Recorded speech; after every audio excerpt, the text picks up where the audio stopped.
Bonjour à tous, j'espère que vous allez bien. Aujourd'hui je vous retrouve dans une nouvelle vidéo qui va parler non pas de couture mais de lecture. Il y a quelques semaines sur la chaîne de Mémoire d'Adrien, j'ai vu une vidéo qui s'appelait Ma bibliothèque idéale. Je vous mettrai la chaîne d'Adrien dans la barre d'infos. Il a des choix très éclectiques en termes de lecture et moi c'est ce que j'aime. Il a fait une série de 20 questions pour définir sa bibliothèque idéale. J'ai repris les 20 questions, j'ai un peu remasterisé puisqu'il y avait certaines questions pour lesquelles je n'avais vraiment aucune réponse. Et je vais vous présenter ça maintenant. Cette année, j'ai beaucoup lu, beaucoup plus que les années précédentes pour mon plus grand bonheur. D'ailleurs, je pense que je m'épanouis beaucoup plus en lisant qu'en cousant cette année. Il y a des périodes pour tout. Et donc, ça me fait plaisir de vous montrer un petit peu mes goûts. Et si vous voulez reprendre les questions de ce tag, je les aurai mises dans la barre d'infos. Donc, n'hésitez pas à reprendre les questions et à y répondre en commentaire ou à répondre en vidéo en me taguant sur votre vidéo pour que je puisse venir la voir après. J'aime beaucoup parler des livres que je lis, mais j'aime encore plus quand on m'en conseille. Donc c'est parti, je commence tout de suite. La première question, c'est votre roman français préféré. Alors c'est pas tellement mon roman français préféré, c'est plutôt celui que j'ai le plus lu et que je le relis le plus souvent. C'est Le Petit Prince de Saint-Exupéry. Vous voyez, moi je l'ai en très grand format, d'ailleurs il n'est même pas à moi, il est à mon petit frère. Je l'ai découvert avec la dédicace qui était à l'intérieur. Si vous ne connaissez pas vraiment l'histoire, c'est un conte d'un aviateur qui se crache dans le désert, qui a une panne d'avion dans le désert et qui rencontre un petit enfant blond avec un air un peu perdu et en même temps pas du tout, et c'est l'histoire de cette rencontre et l'histoire du Petit Prince. Je le relis très souvent, j'y découvre à chaque fois de nouvelles choses et c'est un livre que j'aime beaucoup et je sais que c'est connu universellement et que beaucoup de personnes l'adorent, mais voilà, moi c'est vraiment le livre que je relis le plus. Donc c'est peut-être pas le livre que j'aime le plus, mais en tout cas il fait partie de la bibliothèque que je prendrais avec moi si je devais aller vivre sur une île déserte. Alors, la deuxième question, c'est votre roman étranger préféré. Celui-ci, je ne l'ai pas parce que je l'ai prêté à un copain. C'est À l'Est d'Éden de John Steinbeck. Alors, je ne sais pas pareil si c'est mon livre étranger préféré, mais c'est un livre qui m'a énormément marqué et je sais que je le relirai un jour. Je l'ai lu cet été sous les conseils d'une d'entre vous d'ailleurs sur Instagram. Et j'ai adoré, c'est l'histoire d'une... C'est pas tellement une saga familiale, c'est pas tellement une saga amicale non plus, il n'y a pas vraiment d'histoire, mais on suit sur plusieurs générations une famille qui habite aux États-Unis et qui s'établit professionnellement, amoureusement, amicalement, voilà, c'est...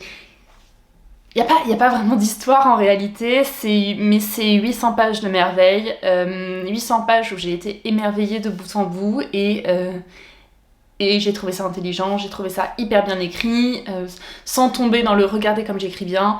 Voilà, j'aime beaucoup Steinbeck, mais je pense que celui-ci est mon préféré de ceux que j'ai lus. J'ai beaucoup aimé Des souris et des hommes aussi, mais j'ai trouvé À l'Est d'Éden plus complet. La troisième question, je crois que dans le tag d'Adrien, c'était le plus beau cadeau qu'on vous ait offert. Alors moi j'avoue, j'avais pas d'idée. Donc j'ai mis le livre que j'ai le plus offert, et c'est La pluie avant qu'elle tombe de Jonathan Coe, que j'ai lu il y a quasiment 10 ans maintenant et que j'avais beaucoup aimé et que j'ai énormément offert parce que c'est un livre pour moi qui est assez universel, qui plaît à la fois aux femmes, aux hommes. Je sais qu'on tape juste en offrant La pluie avant qu'elle tombe, et pour l'histoire c'est la vie d'une femme qui est retracée à partir de 10 photos. Il me semble, ou 10 cassettes audio, je l'ai lu il y a plus de 10 ans donc je me rappelle plus très bien, mais donc on retrace l'identité, le parcours et la vie de cette femme, et c'est très beau, c'est très bien écrit, il y a la pointe d'humour typique de Jonathan Coe, et donc je l'offre pas souvent, mais je pense que c'est le roman que j'ai le plus offert autour de moi. Le quatrième roman, c'est le livre qui vous a fait le plus peur. Et c'est un Mary Higgins Clark, je crois que c'est ce titre-là, puisque je trouve que tous les titres de Mary Higgins Clark se ressemblent. Ça s'appelle Toi que j'aimais tant. Mary Higgins Clark, je trouve que c'est toujours pareil, ce sont toujours des filles super jolies, super futées, super mignonnes, à qui il arrive des aventures un peu policières. Le coupable est toujours un homme. C'est toujours les mêmes situations, hein. Mary Higgins Clark, franchement, faut pas chercher très loin. Et dans celui-ci, il me semble que c'est la petite sœur de celle qui est tuée, qui mène l'enquête quelques années après, et la petite sœur a le souvenir d'un souffle qu'avait l'assassin de la sœur qui est morte, c'est pas très clair, et il y a la description de ce souffle dans le roman. La description était dans mon souvenir, je l'ai lu, j'avais 13-14 ans, dans mon souvenir, la description était particulièrement glauque et j'en faisais vraiment des cauchemars, donc littéralement. Donc je pense que c'est celui-là, en tout cas c'est celui pour lequel la sensation de peur m'est restée. Et souvent j'ai pas peur sur le coup, moi les trucs qui me font peur ce sont les choses un peu cauchemardesques. Et là ouais, sur celui-là j'avais vraiment ressenti ça. Maintenant, est-ce que j'avais aimé ou pas? Je reconnais que je ne me rappelle plus. Je sais que ce n'était pas mon préféré de Mary Higgins Clark, mais c'est celui qui m'a fait le plus peur. Et si vous voulez mon préféré de Mary Higgins Clark, j'avais beaucoup aimé La Maison du Guet. Il faudrait que je relise La Nuit du Renard parce que je me le rappelle plus bien. À un moment, je ne lisais que des Mary Higgins Clark. Mais La Maison du Guet, je pense que c'est celui que j'avais préféré. 5e question, votre biographie préférée. Je n'en lis jamais, je ne lis jamais de biographie, ça ne m'attire pas comme genre littéraire. Mais en revanche, j'avais lu il y a quelques années La déesse des petites victoires de Yannick Granek, qui retrace la vie de la femme de Kurt Gödel, qui est un mathématicien qui a travaillé sur la physique quantique à l'époque d'Einstein, et d'ailleurs qui était un très grand ami d'Einstein.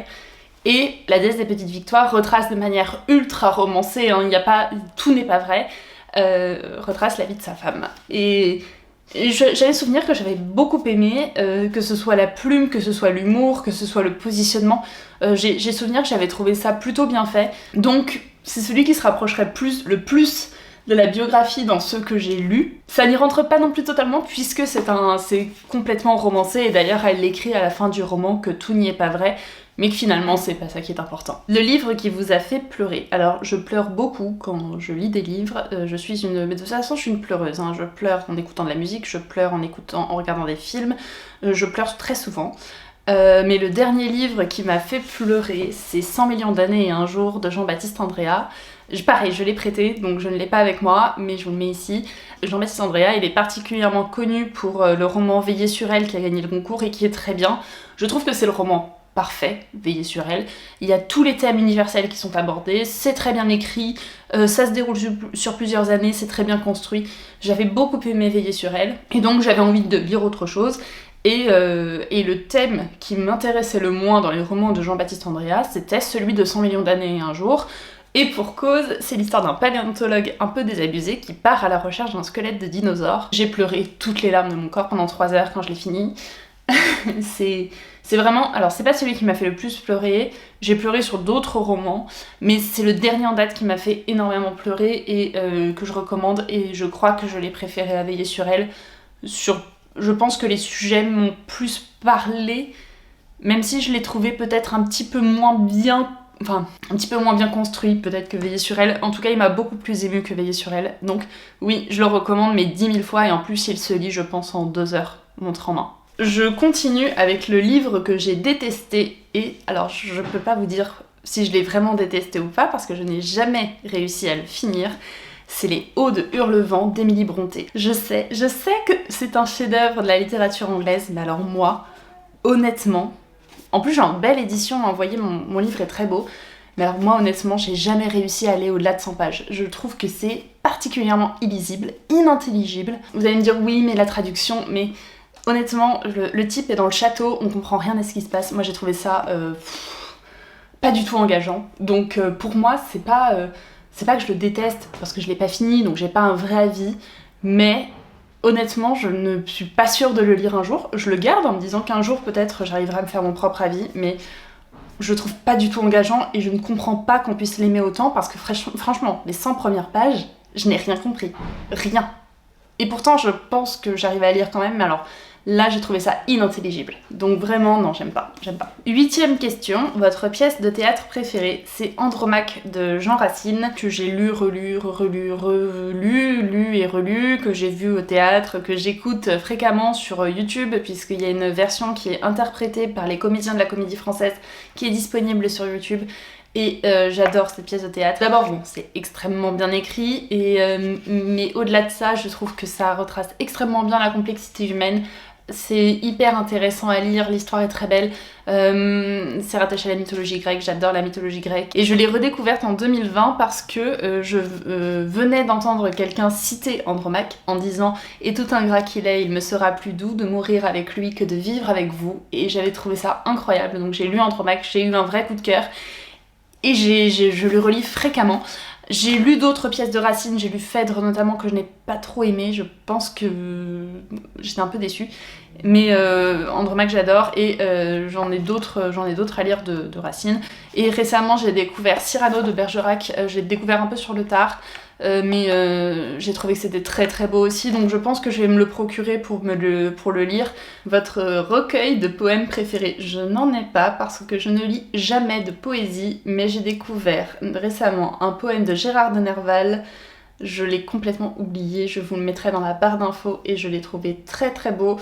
Mais au-delà de ça, non, je ne lis jamais de poésie, ça ne m'inspire absolument pas. 10e question, le livre qui vous a fait le plus rire? Je n'en ai pas, parce que je ne ris jamais à gorge déployée quand je lis un roman. On va dire que le dernier qui m'a fait bien sourire, c'est le discours de Fab Caro. Mais je n'ai jamais eu de fou rire en lisant un roman. Donc je mets celui-ci parce que je l'ai trouvé drôle, mais malheureusement je pleure beaucoup mais je ris assez peu. Le livre qui vous a fait le plus lire, et je vais prendre les 2 tomes du Comte de Monte Cristo d'Alexandre Dumas. J'ai d'ailleurs nettement préféré le deuxième au premier. Le premier, il y a toute une partie que j'ai trouvé quand même assez ennuyeuse, mais le Comte de Monte Cristo, parce que je m'étais donné le défi de le lire en un temps très court, enfin très court pour le nombre de pages. Et à la suite de ça, j'ai lancé une mécanique de lecture beaucoup plus approfondie et beaucoup plus poussée. Donc on va dire que c'est ce roman-ci, mais c'est le 2e tome qui m'a convaincu que c'était un très grand roman, pas que le début du premier. Je pense que le début du premier surpasse le 2e tome. Mais le Comte de Monte Cristo m'a redonné goût à la lecture cette année, donc j'ai mis celui-là. Votre roman historique préféré? Alors, j'en ai 2, j'ai pas réussi à les départager. Dans un premier temps, ça devrait être Les Piliers de la Terre de Ken Follett que j'avais recommencé pendant le confinement et que je me rends compte que je l'ai pas fini. Mais Les Piliers de la Terre de Ken Follett, j'aime beaucoup. Voilà, c'est la construction d'une cathédrale en Angleterre et c'est bien écrit, c'est prenant, ça se lit tout seul, c'est incroyable, moi j'adore. Par contre, je n'ai lu aucun autre roman de Ken Follett, que ce soit les autres sagas qu'il a pu écrire ou autres, je n'ai jamais lu, donc dites-moi si c'est bien. Et sinon, en ce moment, je lis Les Rois Maudits de Maurice Druon, et c'est aussi très très bon, et je pense que c'est davantage inspiré de faits réels que Les Piliers de la Terre. Ça se base sur l'histoire de France médiévale pour créer un roman qui se lit tout seul. Là, j'ai lu les 5 premiers tomes, il me reste le 6 et le 7 à lire, mais je ne lirai pas le 7e parce que tout le monde me dit qu'il est vraiment pas bon, donc je ne vais pas perdre mon temps à lire le 7e tome des Rois Maudits.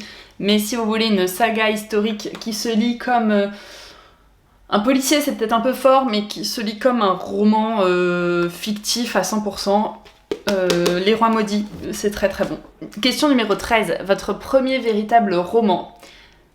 J'ai mis Harry Potter, parce que je les ai lus quand j'étais petite, petite, j'ai commencé à lire, j'avais 8 ans, et c'est vraiment... ce sont vraiment les livres qui ont bercé ma jeunesse, donc j'ai mis Harry Potter. Votre premier choc avec un classique? Mon premier choc avec un classique, c'est Lettres d'une inconnue de Stefan Zweig. Là, je l'ai en édition... je crois que c'est Christian Lacroix qui a... Oui, c'est ça. C'est Christian Lacroix qui a dessiné la couverture. C'est le premier classique que j'ai lu pour lequel je me suis dit que ça valait le coup de lire des classiques. Je ne sais pas si je le relirai parce que j'ai peur d'être très déçue. L'histoire, en gros, c'est un type qui rentre chez lui le jour de son 40e anniversaire, je crois. Il rentre chez lui et il découvre la lettre d'une femme qu'il a aimée. La femme a aimé ce type toute sa vie, et ce type n'en a jamais rien su. Voilà, donc c'est un roman épistolaire, même s'il n'y a qu'une seule lettre. Je crois qu'elle fait à peu près 150 pages, et ça m'avait bouleversée. À l'époque, je me rappelle, j'en avais pleuré. Il y a un côté très cruel dans Lettres d'une inconnue, Et si vous voulez lire un roman d'amour, bon, je peux vous conseiller celui-ci, même si je sais pas si j'aimerais autant aujourd'hui. Quand j'étais ado, les trucs un peu passionnels comme ça me parlait énormément. Je crois que maintenant ça me plairait beaucoup moins. Mais c'est mon premier choc avec un classique dans tous les cas. La BD ou le manga que vous préférez? Alors je ne lis jamais de manga, j'ai jamais aimé ça, ça ne m'a jamais parlé. Vraiment, je passe complètement à côté de ça. Pour la bande dessinée, je dirais soit Mouse, je cache un peu parce que je voudrais pas être strike par YouTube, soit Mouse de, je ne sais plus, Art Spiegelman, c'est peut-être de Spiegelman, qui parle de la Seconde Guerre mondiale, on va dire. Voilà, qui est une excellente bande dessinée. Mais sinon, si je devais me résumer à une seule bande dessinée, ce serait Thorgal, qui se passe pendant la... Enfin, c'est un petit peu science-fiction, un petit peu mythologie nordique, un petit peu... C'est un peu inclassable comme bande dessinée, mais j'adorais quand j'étais ado, et je pense que Chris de Valnor est un de mes personnages féminins préférés de toute la littérature confondue. Voilà. Je serais très curieuse de voir ce que ça donnerait s'ils en faisaient une série d'ailleurs de Thorgal, parce que ça donnerait un truc soit excellent, soit complètement naze. Mais j'ai souvenir que Thorgal j'aimais beaucoup en tout cas. C'est très violent, c'est très très violent, âme sensible s'abstenir, mais Thorgal me plaisait beaucoup. La 7ème question, c'était le livre qui vous a rendu fou, je n'en ai aucun. Ensuite, le livre qui vous a énervé, c'est L'amour au temps du choléra de Gabriel Garcia Marquez. Pareil, je l'ai prêté, donc je ne pourrais pas vous le montrer, je l'ai lu cet été.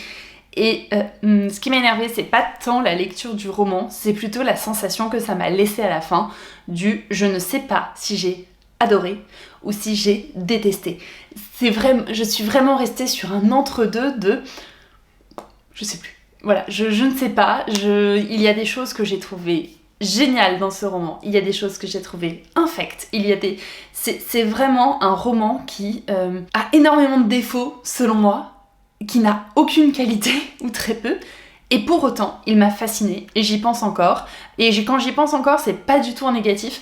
Et d'ailleurs, je l'ai prêté pour que quelqu'un d'autre se fasse son avis et me le dise, parce que je me suis retrouvée très seule à la fin du roman, à ne pas savoir si je devais l'avoir aimé ou si je devais l'avoir détesté. Vous voyez ce que je veux dire? Et vraiment, ça m'a beaucoup énervée.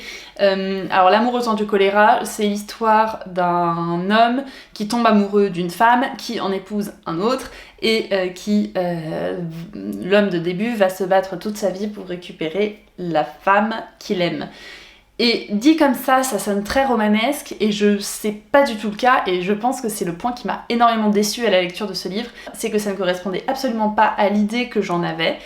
Et puis également, il est quand même vachement sexiste, hein, le type, c'est parfois un peu inquiétant, honnêtement, sans rentrer dans des débats de sexisme et compagnie. Là pour le coup, à la lecture du roman, je me suis dit que c'était extrêmement border sur certains sujets. Mais en même temps, il m'a fascinée. C'est 550 pages, je crois, de roman.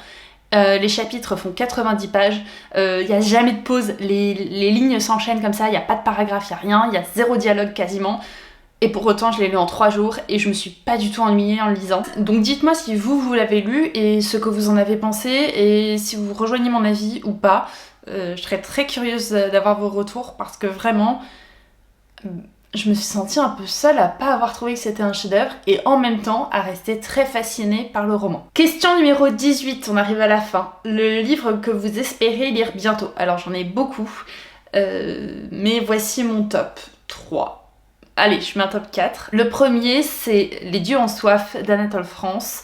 Je ne l'ai pas, mais le titre me fascine. Voilà, je trouve que ce titre est très très beau. Donc, Les dieux ont soif d'Anatole France. Ensuite, j'ai Belle Amie de Maupassant, que j'ai dans une édition incroyable. Ce sont les éditions Point qui ont revu leur classique.